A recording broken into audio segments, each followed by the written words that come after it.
rolling. So we're still in John chapter 21. And last week we ended where Jesus had filled their nets. And their nets didn't break this time.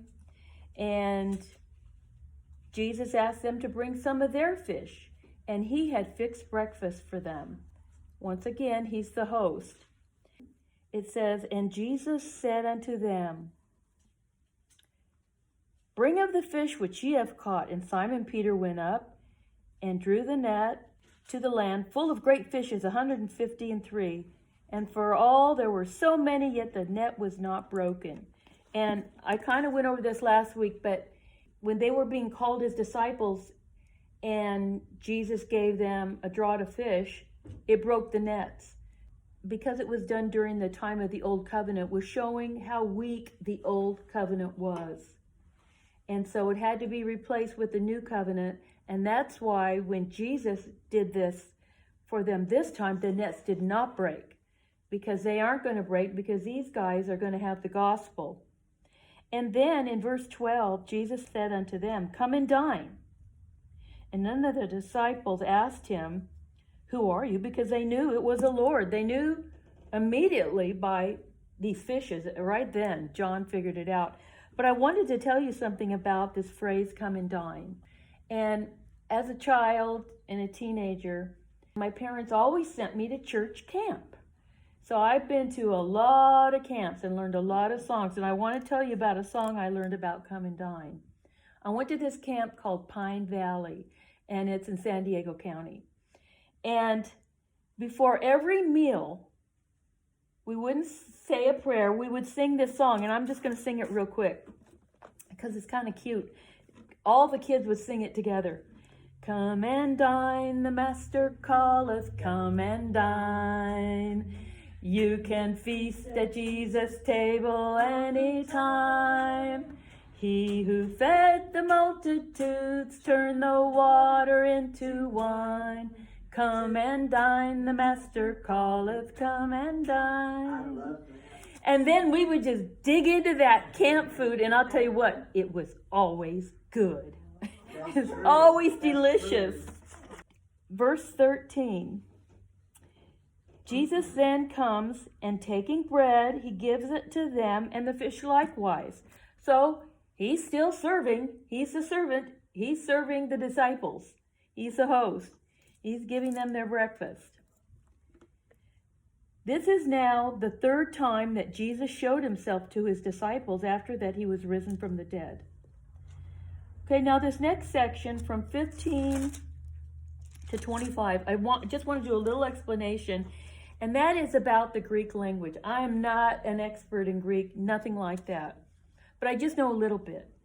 And the Greek language has a lot of words. It has more words than the English language. They have words to describe every little detail about what's going on, where we might just have one word. And it's not an accident that Jesus came at a time that this was a common language, and that the writers of the New Testament would have this wonderful descriptive language to write the New Testament, so it's definite because their words are so specific. So now we're going to talk about the word love. And I'm reading from King James, but we're going to talk about Jesus asking Simon if he loves him. And then Simon saying, yes, I love you. Well, in the English translation, it's all love, but not so in the Greek. The Greek has three words for love. One is eros, which we get erotic from, and it means natural emotion or personal or sexual affection.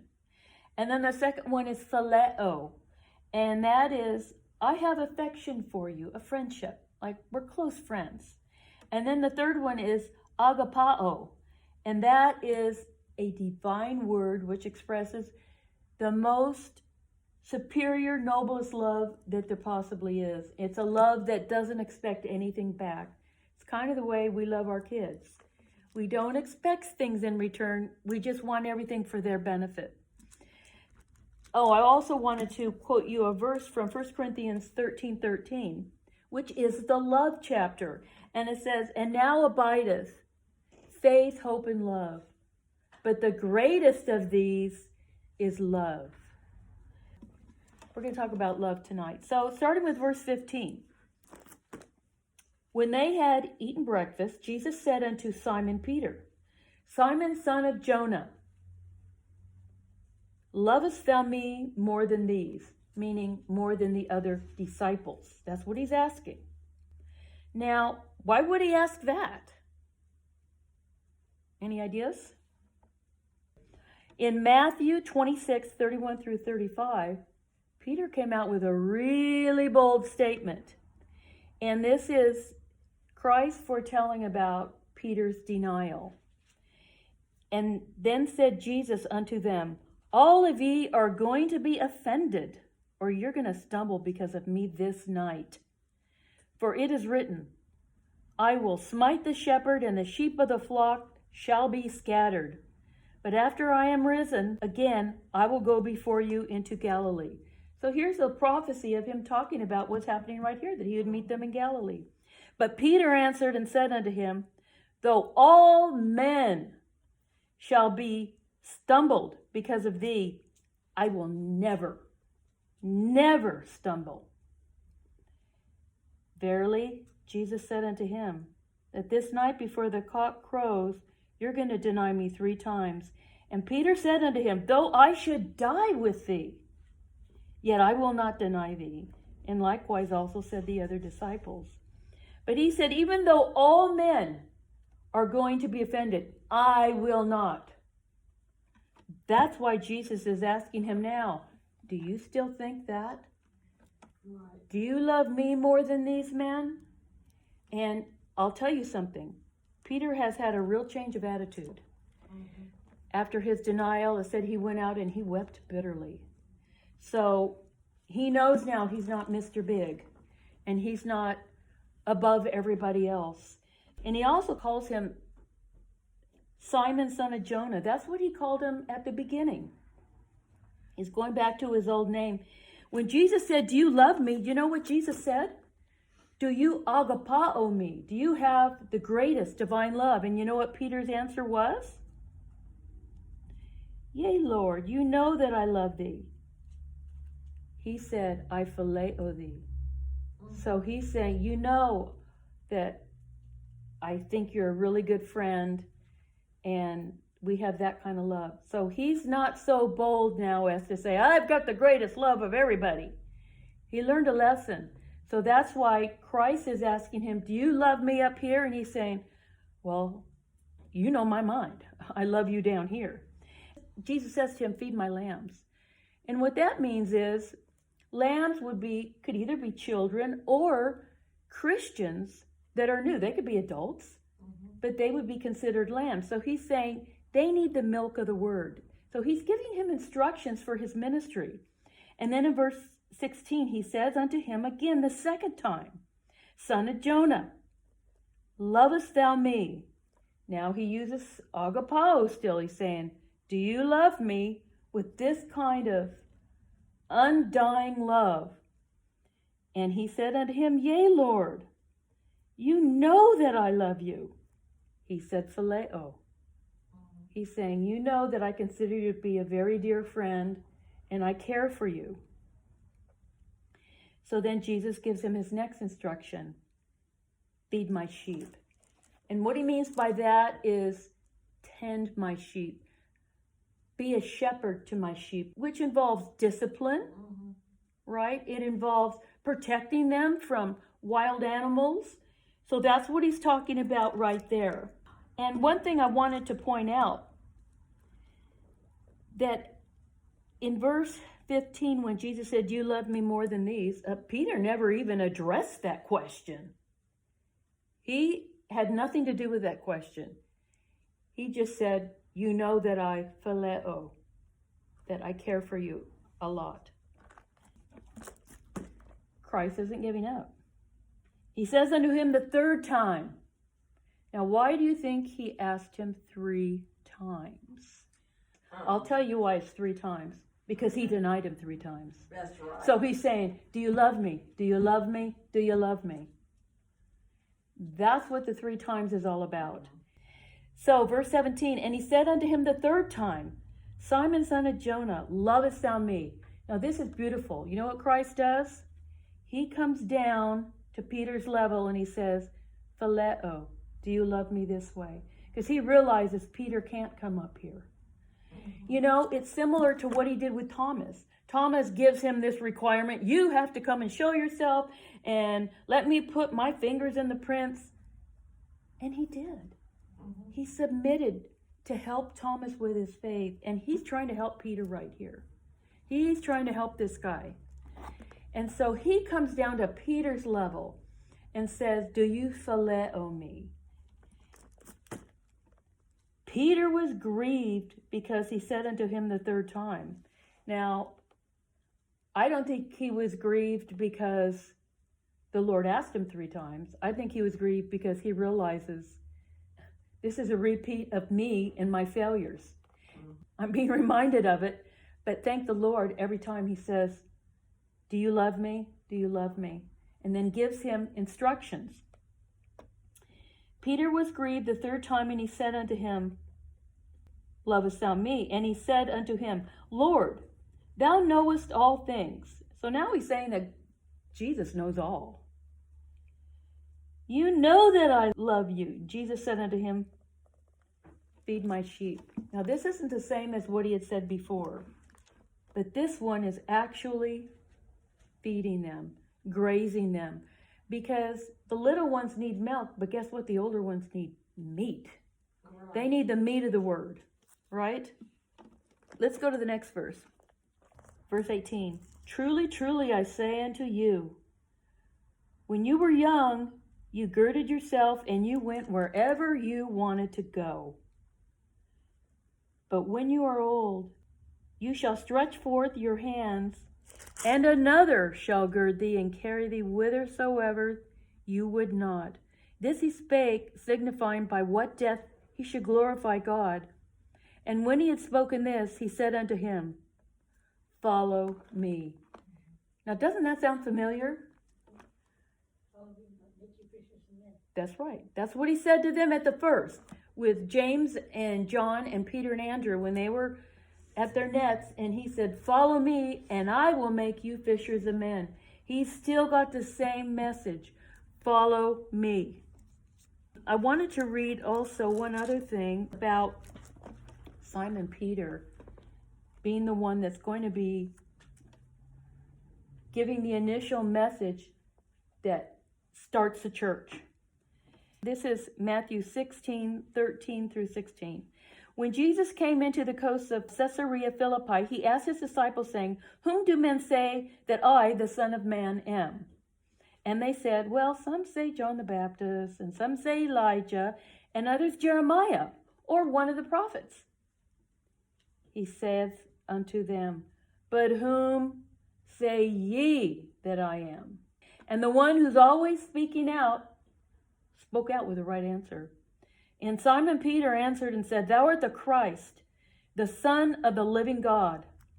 And Jesus answered and said unto him, blessed art thou, Simon Bar-Jonah, for flesh and blood did not reveal it unto you, but my Father which is in heaven. And I say also unto you, that thou art Peter. That's when he's giving him this name, Petros. And upon this rock, it means bedrock. And what Simon Peter said, thou art the Christ, the Son of the living God, that's what he's going to build his church on.